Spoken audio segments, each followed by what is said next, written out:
talk about the elephant in the room. Yes. The revenue sharing formula. Okay. What should we do about that? Shouldn't we approach it head-on? Because they've had several, what do they call those committees now? Constitutional conferences. Yes. They'll never able to address that issue. They're always in fisticuffs when it almost comes to that. Yes. The last one, they referred to the executive to do something about it. And it never got done. What should we do about that? You see, for me, it goes back to this federation I'm talking about. That's for me, because that takes care of everything, to be honest with you. A proper federation. Let's look at what happened in the First Republic. Most of the resources were in the hands of the regions. So they determined what they were going to do, and everybody was able to grow at the pace at which they wanted. In the Western region, you had free royalties they paid some monies to the federal government. The states had the opportunity to have agents abroad. They called them agents general, apart from the ambassadors from the federal government and the high commissions, so that they could look at the interests of the states in relation to foreign governments and all that. If you do that, it's not easy, don't get me wrong, but I think in the long run, someone has to come up with the political will to do so. And the entire political class needs to be less selfish.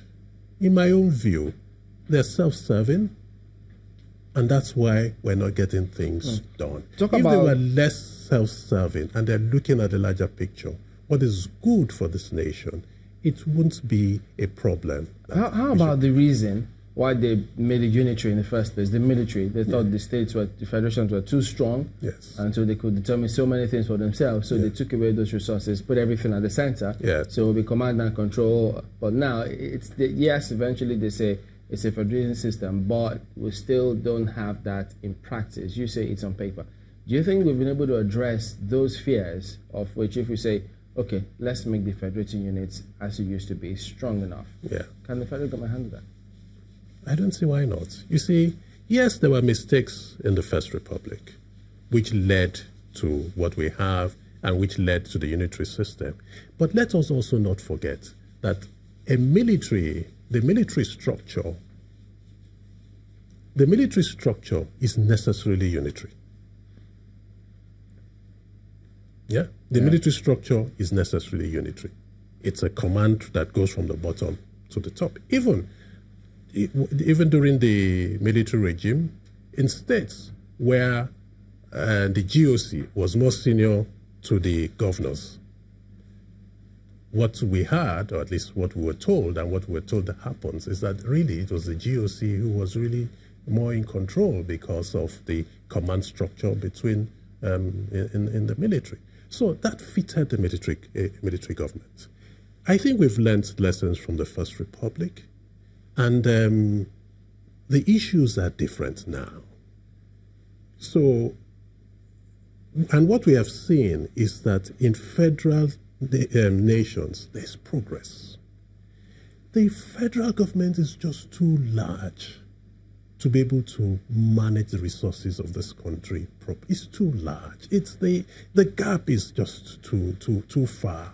So you need to do things in smaller units. Even the transmission of power, I can assure you, if we did it in smaller units, we'll get better power supply. But one big behemoth trying to do and serve everybody, it's not possible.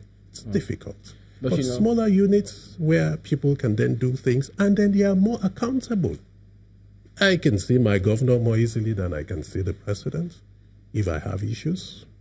I can see my local government chairman more easily than I can see the governor if there are issues. And that's the way it should be. That's the way it should be.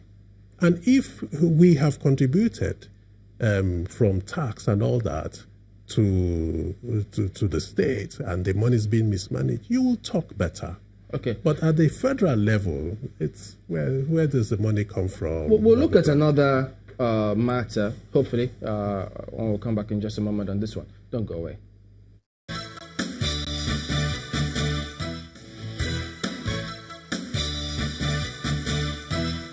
Now, one key thing which you don't get to see highlighted in a lot of fora is that the reason why Labour has to, many of them come up with these strikes at this point in time is because this is the time that politicians will listen to them. So all of these recommendations, not because the elites likes the masses that much, that's why they're listening, it's because, look, anything can happen. If they don't accede to their demands, it may cost them in the elections. That's why they do some of those things. So what's the guarantee then that at the end of the day, when the elections are over and done with, if they come up with this kind of recommendation, they'll get it. Look at. Oh, well, no. I think government has a responsibility to do what should be done. Have they done it with ASU? Well, it's an ongoing process. I wouldn't want to. Yes, this might be a more opportune time. Maybe not. I'm not so sure. But let's assume that it is. But how many months are we away to elections? This is November. Elections are in February. Except the National Assembly expedites action on the bill for the new national minimum wage. Depending on when it's sent to them. Exactly. It may not be passed before February. So if it's not passed before February, what happens? Then you have the 9th Assembly. So? I hope they won't say, well, that was the 8th Assembly. Yeah, then this is the 9th Assembly, then we need to start. So, you see, so that's why for me, yes, the constitutional amendment is going to be long drawn, but the journey of 1,000 miles starts with the first step. If that is the ultimate aim that will solve the problem, let it be started. And in that process, let's not do things piecemeal. Oh, it's police now, state police today. It's national minimum wage tomorrow. It's education. Let's look at everything holistically. There are a lot of things that need to be changed. If we want to do, keep putting that rider, if we want to develop and have a better society. And again, like you said, the elite and those who are in charge, the present situation probably favors them. And in reality, nobody gives up power or goodies so easily.